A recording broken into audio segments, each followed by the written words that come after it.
नमस्कार दोस्तों, मैं प्रशांत सिंह एक बार फिर से आपके साथ आपके अपने YouTube platform Barabanki genius coaching पे। तो दोस्तों, आप लोग जान रहे होंगे कि आज फिर से हम लोग Uttar Pradesh police constable Uttar Pradesh police के लिए सेट नंबर 95 लेकर के आए हैं, जिसमें मैथ पार्ट रहेगा। ठीक है, मैथ के 40 क्वेश्चन रहेंगे जो कि आपके किसी न किसी प्रीवियस ईयर के पेपर के हैं। ठीक है, इनका डिस्कशन कराया जाएगा और जुड़िए आप लोग फटाफट हमारे साथ। और अगर आपको लगता है कि आपके लिए बेनिफिशियल हो सकता है तो आप लोगों को शेयर करिए, जिससे ज़्यादा से ज़्यादा लोग लाभान्वित हों। और अगर आपके सिलेक्शन में कहीं ना कहीं ये सहायक हो सकता है, आपको अगर ऐसा लगता है तो आप निश्चित तौर पर, अगर नए हैं चैनल पे तो चैनल को सब्सक्राइब करिए। बात समझ में आती है, वीडियो अच्छा लगता है, क्लास अच्छी लगती है तो आप लाइक करें। ठीक है, तो चलिए दोस्तों चलते हैं बगैर विलंब के अपने क्वेश्चन पर। देखिए भाई, क्वेश्चन नंबर पहला, यदि किसी आयत की लंबाई 25% बढ़ जाए और चौड़ाई 20% कम हो जाए, ठीक, तो आयत के क्षेत्रफल में निम्नलिखित में से कौन सा परिवर्तन होगा। भाई देखो, सीधा सा परिवर्तन ये है कि अगर मान लें इसका क्षेत्रफल 100 था और लंबाई को 25% बढ़ाएंगे तो आपका क्षेत्रफल 25% बढ़ेगा 125। फिर चौड़ाई को 20% कम करेंगे तो क्षेत्रफल भी 20% कम होगा।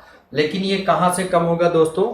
तो आप कहोगे कि आपका जो क्षेत्रफल कम होगा वो यहाँ से 125 से, तो 125 का 20% निकालेंगे दोस्तों, कितना आएगा 25। 25 इसी में घटा देंगे 100, तो 100 था 100 फिर हो गया। तो फाइनली इफेक्ट क्या आया?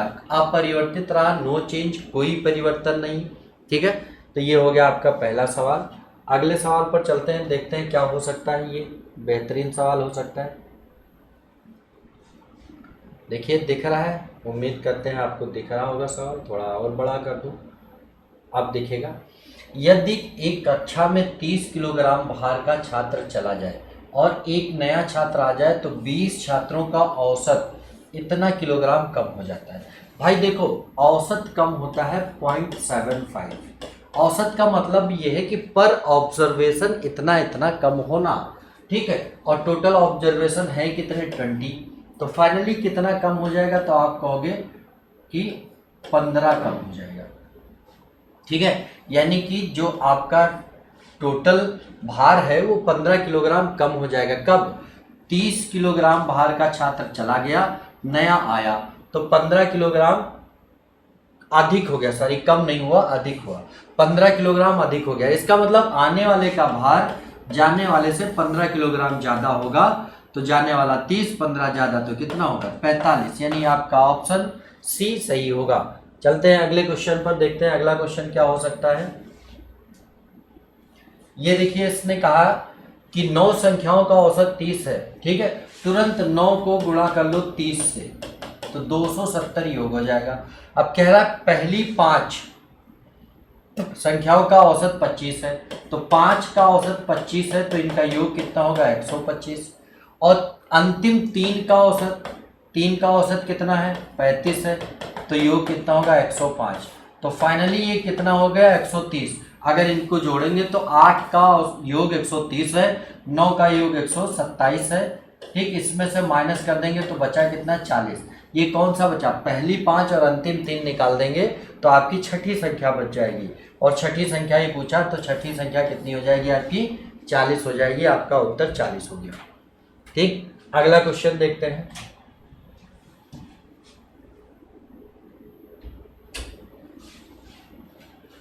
एक त्रिभुज की भुजाएं 1/2 अनुपात 1/3 अनुपात 1/4 के अनुपात में है। यदि त्रिभुज का परिमाप इतना है तो उसमें सबसे छोटी भुजा कितनी होगी?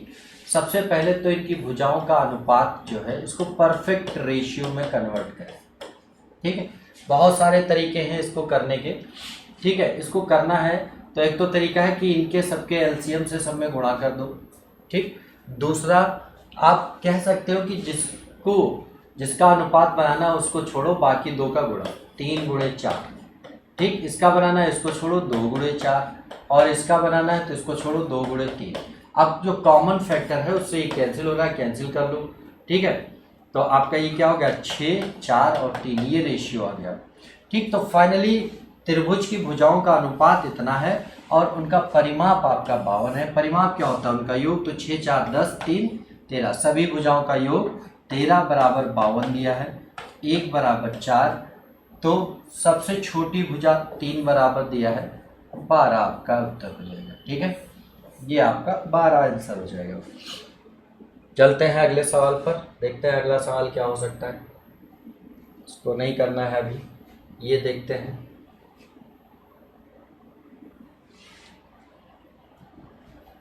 यदि 16 पुरुष या 20 स्त्रियां एक काम 25 दिन में करते हैं, देखिए 16 पुरुष या दिया है 20 स्त्रियां 25 दिन में करती है, इसका मतलब क्या है कि 16 पुरुषों की क्षमता 20 औरतों की क्षमता के बराबर है। भाई 16 पुरुष करें तो भी 25 दिन लगता है, 20 स्त्रियां करें तो भी 25 दिन लगता है। ठीक है, तो इनकी बराबर हो गई क्षमता, 4 चौक 16, 4 पंचे 20, तो मेन और वीमेन की क्षमता का रेशियो हो जाएगा 5:4, यानी एक आदमी की क्षमता अगर 5 होगी तो एक औरत की क्षमता कितनी होगी, 4। ठीक है, अब हमको चाहिए अगर इनसे 28 पुरुष और 15 स्त्रियों से कराना है तो पहले काम चाहिए। काम क्या होता है, इफिशियंसी इनटू टाइम। अब अगर हम टाइम 25 दिन लेते हैं तो 16 आदमियों की इफिशियंसी ले लो और चाहे 20 औरतों की, तो 16 आदमियों की लेते हैं, एक आदमी की क्षमता कितनी है, 5, तो 16 आदमियों की क्षमता कितनी होगी, 16 गुणे 5 यानी 80। ठीक है, 16 गुणे 5 और गुणे समय कितना है, 25, तो ये आपका काम हो गया। ठीक, इस काम को करना है कितने लोगों को, तो कह रहा है 28 पुरुष, एक पुरुष की क्षमता 5 है, 28 की कितनी होगी 140, और एक स्त्री की क्षमता 4 है तो इनकी क्षमता 15 की कितनी होगी 60, तो टोटल क्षमता हो गई आपकी 200।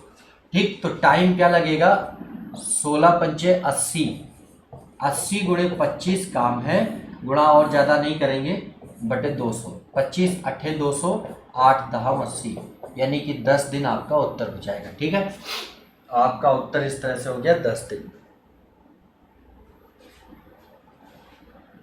अगला देखते हैं,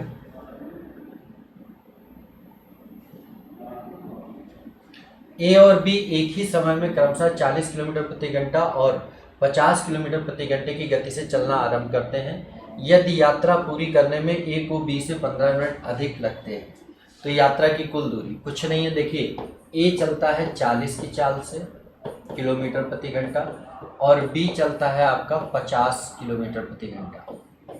ठीक है, अब ये दोनों जाते कहाँ, एक पर्टिकुलर यात्रा है जहाँ पे जा रहे हैं, यानी कि इनका अनुपात बना लो अगर ए और बी का, तो आएगा 4:5।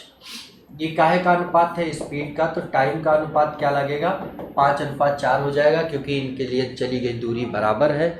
दूरी बराबर होती है तो क्षमता और अनुपात इनवर्सली प्रोपोर्शनल होते हैं, यानी कि इसको 5 समय लगेगा तो इसको 4, कितना कम लग रहा है, 1 बराबर दिया है 15, तो आप 4 बराबर निकालो तो आएगा 60 मिनट, या आप कह सकते हो 1 घंटा, 1 घंटा लगेगा।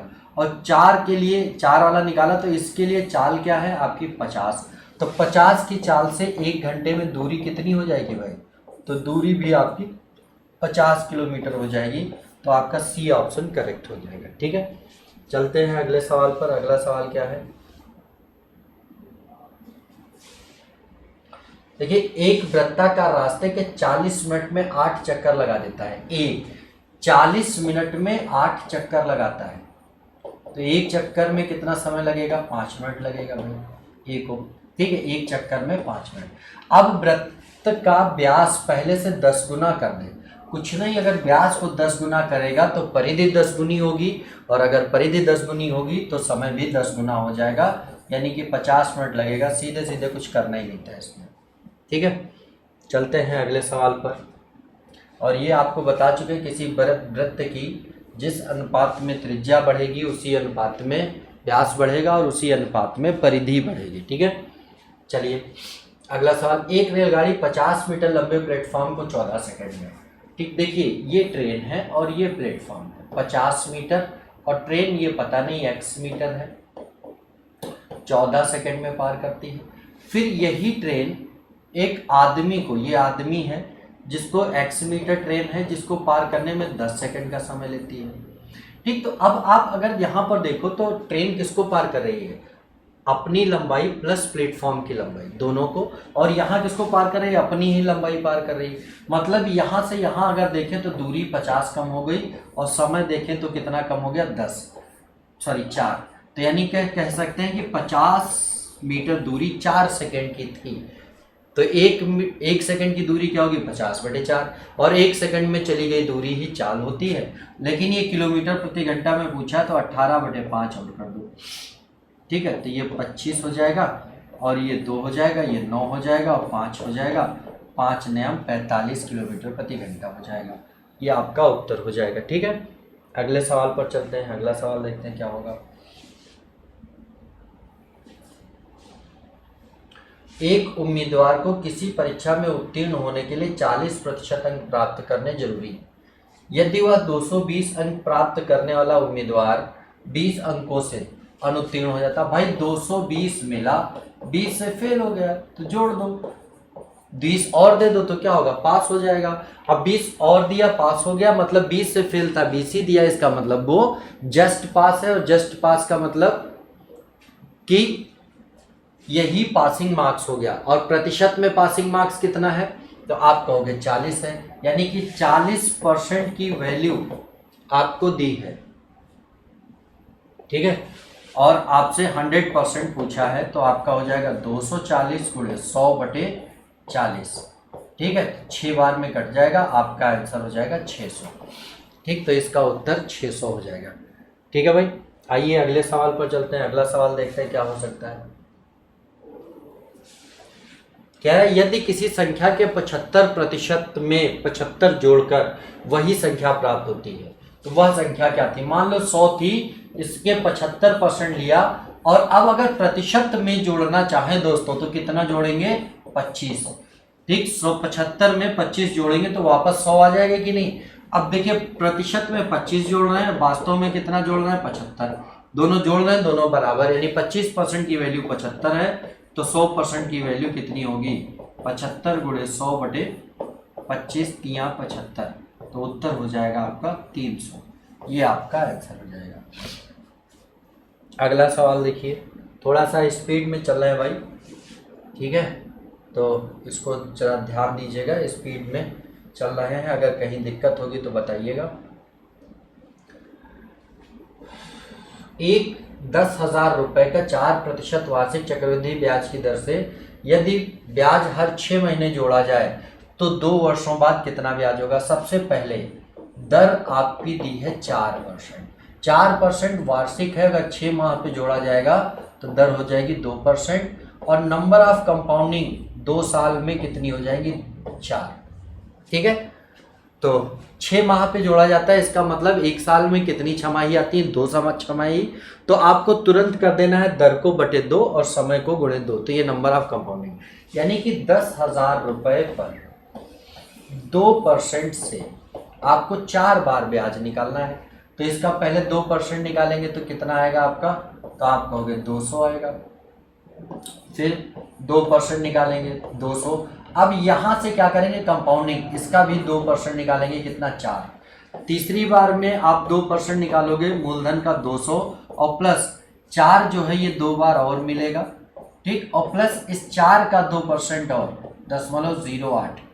ठीक है, फिर चौथी बार में निकालेंगे तो 200 तो मिलेगा ही मिलेगा, प्लस ये 4 जो है अब 3 बार मिलेगा, यानी कि 4 × 3 = 12 मिलेगा। ये 0.8 भी 3 बार मिलेगा, तो 8 × 3 = 24, और इसी का 2% और, तो 0.00016 ये आपका हो जाएगा। ठीक है, इनको सबको जोड़ देंगे तो आपका 2 2 4 2 6 2 8 800 ये हो गया। ठीक, 4 × 3 = 12 12 24 ये हो गया। ठीक है, और प्लस ये जोड़ेंगे तो ये 25 हो जाएगा, तो 824.32 ये आपका उत्तर हो जाएगा। ठीक है भाई, आपका फाइनली उत्तर ये बी ऑप्शन हो जाएगा। अगले सवाल पर चलते हैं। अगला सवाल क्या है?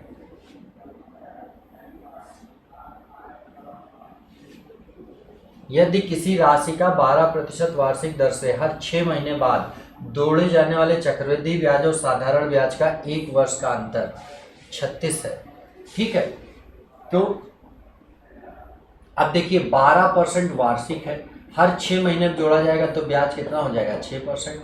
और 6% से अब गणना वार्षिक करें चाहे अर्धवार्षिक करें, साधारण ब्याज पे कोई प्रभाव नहीं पड़ना है, ठीक है।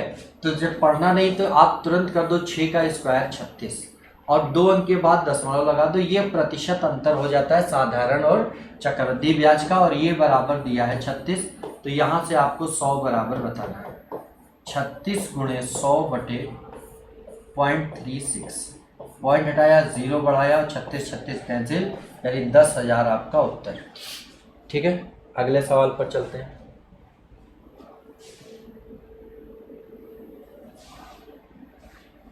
दस प्रतिशत वार्षिक चक्रवृद्धि ब्याज पर 2,000 रुपये का कितने वर्ष में 2,400 रुपये हो जाएगा? इसमें कुछ करना नहीं है भाई, 2420 को लिखो, 2,000 लिखो, इसको काटो और डांटो तो 141 बटे 121, सॉरी 141 नहीं आएगा, 121 बटे 100, ठीक। तो अब आपको देखना ये क्या है, स्क्वायर है, क्यूब है, पावर 3 है, पावर 4 है। आप देखो ये स्क्वायर है तो 2 साल हो जाएंगे तुरंत, ठीक है, वार्षिक पे स्क्वायर है किसका। अब चाहो तो 10 का प्रयोग भी कर लो, नहीं तो कोई आवश्यकता नहीं है, डायरेक्ट ये समझ लो यही से, ठीक है। अगला सवाल देखते हैं। ये सवाल तो मुझे ऐसा प्रतीत हो रहा है कि मैंने पिछली एसटी में हल कराया है, ठीक है, और इसका उत्तर भी जहाँ तक मुझे याद है ये 2.04 आएगा, ठीक। ऑफलाइन क्लास में आज ही किसी बच्चे ने ये सवाल पूछा था, ठीक है, तो निश्चित तौर पर आप लोगों को पता चल गया होगा, और मैंने पिछले एसटी में हल भी कराया है, शायद 93 या 94 में हल कराया, 93 में आई थिंक सो ये हल हुआ है, ठीक है, और ऑफलाइन क्लास में भी आज ही कराया है, इसलिए इसको आप लोग खुद करें।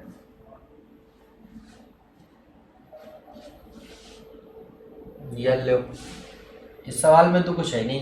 किसी राशि का साधारण ब्याज मूलधन का 4/9 है, यदि ब्याज पर दिए जाने वाले मूलधन की अवधि के वर्ष और ब्याज की वार्षिक दर के बराबर हो तो दर क्या? कुछ नहीं करना, 4/9 गुणे 100, ठीक, और इसके ऊपर रूट चढ़ा देना अगर ब्याज की दर और समय बराबर है, ठीक। तो 2/3 गुणे 10 या 20/3 या 6 सही 2/3% उत्तर आ जाएगा आपका, ठीक है। चलते हैं अगले सवाल पर।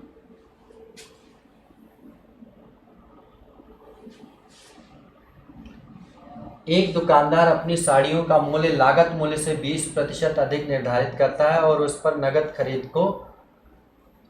खरीदार को 10% बट्टा भी देता है। कुछ नहीं, अगर मान लो इसका सीपी 100 था, 20 बढ़ाएगा तो 120, ये एमपी हो जाएगा, ठीक है, ये बढ़ा दिया, और 10% डिस्काउंट देगा, कहाँ से? 120 का 10% 12, तो बेचेगा कितने का? 108 का, तो फाइनली लाभ कितना हुआ? 8%, बस खत्म हो गया, ठीक है, ये 8% का लाभ हो गया। अगला सवाल देखते हैं।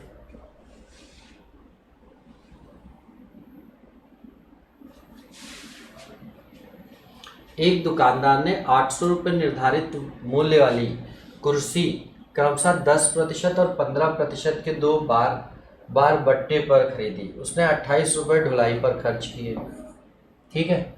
यार इसमें कुछ है नहीं यार, देखो 800 रुपये था, 10% बट्टा लिया तो 90% पे खरीदा, फिर 15% लिया तो 85 पे खरीदा बटे 100, इससे कट गया, इससे ये कट गया, 5 से 17 बार और 5 से 2 बार, 2 से 4 बार, ठीक है।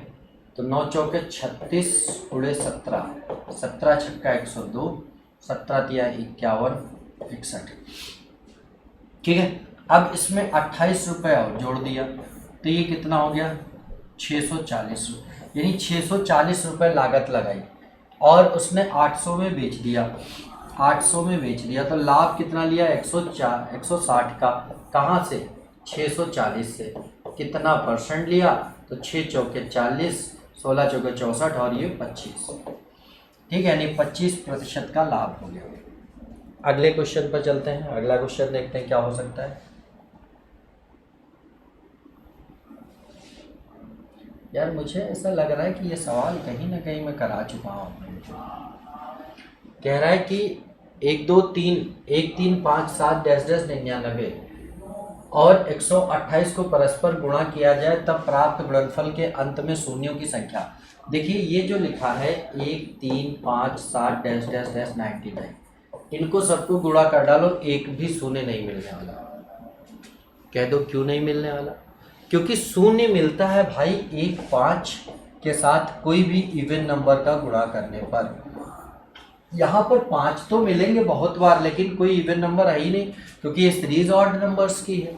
अब सीरीज ऑड नंबर की है तो इवन नंबर मिलेगा नहीं, इवन नंबर मिलेगा नहीं तो जीरो नहीं आएगा। अब इसके साथ गुणे में लगा दिया 128, 128 तो इवन नंबर दे जाएगा भाई। कितने इवन नंबर दे जाएगा? कहोगे 2 की पावर 7 128 को लिख सकते हैं, यानी 7 इवन नंबर दे जाएगा तो 7 जीरो हो जाएंगे, क्योंकि 7 बार इधर 5 भी मिल जाएगा। 5 कितनी बार मिले? 7 बार तो मिलवे करेगा। ठीक है, तो 7 इवन नंबर मिल रहे हैं, इसका मतलब 7 जीरो हो जाएंगे। ठीक है, अगला क्वेश्चन देखते हैं। मुझे ऐसा लग रहा है कि ये मैंने सारे क्वेश्चन कराए हैं भाई। चलो कोई नहीं, 16 की पावर इतना और 2 की पावर इतना। देखिए इनके बेस बराबर कर लो। 16 को क्या लिख सकते हो? 2 की पावर 4 होल पावर 0.16 इंटू 2 की पावर 0.36। ठीक, इसको और सिंप्लीफाई करेंगे तो ये 16 चौके 6 4 हो जाएगा, 0.64 गुणे 2 की पावर 0.36। ठीक, इनको आप गुणा करेंगे तो गुणा में घातें जुड़ती हैं तो 2 की पावर 1 हो जाएगी। 2 की पावर 1 मतलब आंसर भी 1 हो जाएगा। ठीक है भाई, बहुत आसान से सवाल है। क्यों ना हम लोग एक काम करें कि 20-20 क्वेश्चन का ही सेट रखें। 40 क्वेश्चन है, 20 करा दिए, 20-20 का ही सेट रखें। ठीक है, चलो ये सवाल को देख लो, कोई नहीं, बहुत आसान सवाल है ये। ठीक है, इसने कहा कि 121 से विभाजित किया जाता तो शेषफल 25 आता है, यदि उसी संख्या को 11 से विभाजित करें तो शेषफल क्या आएगा? तो सबसे पहले देखना है ये 121 का फैक्टर है 11 है। अगर फैक्टर है तो बस 25 को पकड़ो और 11 से विभाजित कर दो, ज़्यादा कुछ सोचना नहीं। 11 दूना 22 बचा 3 आपका उत्तर है। ज़्यादा कुछ सोचना नहीं, दिमाग नहीं लगाना। दिमाग लगाएंगे तो दिमाग ट्रस्ट हो जाएगा। ठीक है, चलते हैं अगले क्वेश्चन पर।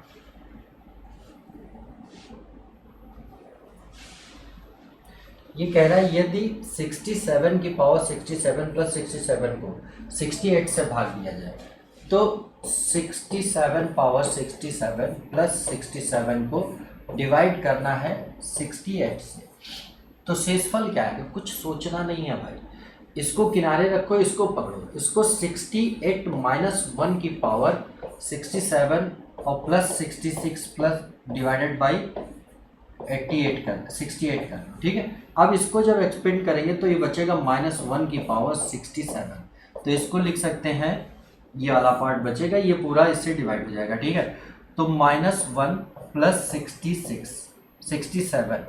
ठीक है, तो ये बराबर क्या बचा? आप कहोगे 66। इसको 68 से डिवाइड करना है तो यही आपका उत्तर हो जाएगा। ठीक है, चलिए आज हम यहीं तक रखते हैं। इसके आगे के क्वेश्चन जो है कल डिस्कस करेंगे। ठीक है, तो टारगेट यही रखा जाए कि 20-20 सवाल ही किया जाए। ठीक है, 20 सवाल सुबह, 20 सवाल शाम को, ये आपको एक डोज दी जाए। ठीक है, तो चलिए दोस्तों, अगर आप लोगों को बात समझ आई हो तो आप ये अनुक्रम लिख लीजिए और इस अनुक्रम का अगला अनुक्रम आपको बताना, यहीं से हम लोग कल शुरुआत करेंगे। ठीक है, और अगर बात समझ में आ रही हो, आप लोगों को लग रहा हो कि आपके लिए सहायक है, तो निश्चित तौर पर आप लोग चैनल को सब्सक्राइब करें और लाइक करें। ठीक है, चलिए फिर मिलते हैं, तब तक के लिए जय हिंद जय भारत।